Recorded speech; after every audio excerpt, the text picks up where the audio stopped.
Our conversation is with Mr. Yuri Alexandrovich Bezmenov. Mr. Bezmenov was born in 1939 in a suburb of Moscow. He was the son of a high-ranking Soviet Army officer. He was educated in the elite schools inside the Soviet Union and became an expert in Indian culture and Indian languages. He had an outstanding career with Novosti, which was the, and still is, I should say, the press arm or the press agency of the Soviet Union. It turns out that this is also a front for the KGB.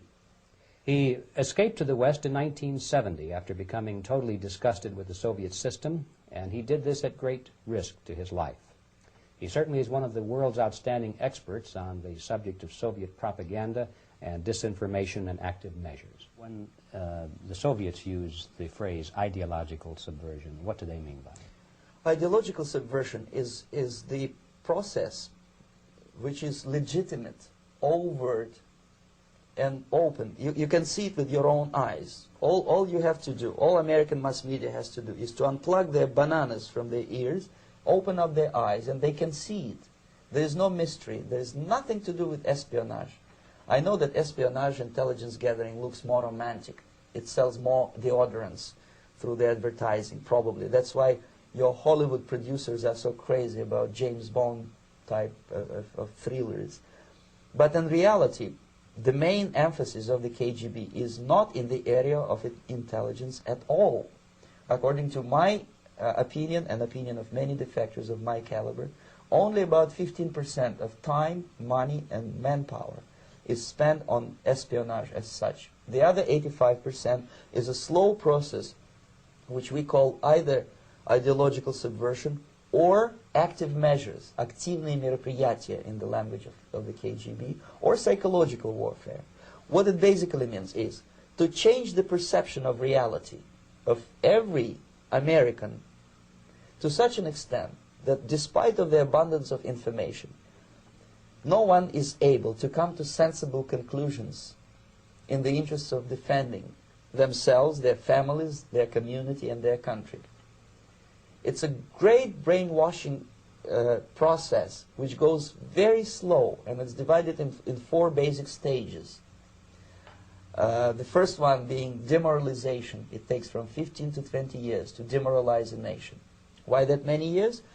Because this is the minimum number of years which requires to educate one generation of students in the country of your enemy, exposed to the ideology of the enemy. In other words, Marxism-Leninism ideology is being pumped into the soft heads of at least 3 generations of American students without being challenged or counterbalanced by the basic values of Americanism, American patriotism. The demoralization process in the United States is basically completed already. For the last 25 years, actually it's overfulfilled, because demoralization now reaches such areas where previously not even Comrade Andropov and all his experts would even dream of such a tremendous success. Most of it is done by Americans to Americans, thanks to lack of moral standards. As I mentioned before, exposure to true information does not matter anymore. A person who was demoralized is unable to assess true information. The facts tell nothing to him. Even if I shower him with information, with authentic proof, with documents, with pictures, even if I take him by force to the Soviet Union and show him concentration camp, he will refuse to believe it until he is going to receive a kick in his fat bottom. When a military boot crashes then he will understand, but not before that. That's the tragic of the situation of demoralization. So the next stage is destabilization. This time, subverter does not care about your ideas and the patterns of your consumption. Whether you eat junk food and get fat and flabby, it doesn't matter anymore. This time, and it takes only from 2 to 5 years to destabilize a nation, what matters is essentials: economy, foreign relations, defense systems. And you can see it quite clearly that in some areas, in such sensitive areas as defense and economy, the influence of Marxist-Leninist ideas in the United States is absolutely fantastic. I could never believe it 14 years ago when I landed in this part of the world that the process will go that fast. The next stage, of course, is crisis. It may take only up to 6 weeks to bring a country to the verge of crisis. You can see it in Central America now. And after crisis, with a violent change of power, structure, and economy, you have so-called the period of normalization. It may last indefinitely. Normalization is a cynical expression borrowed from Soviet propaganda.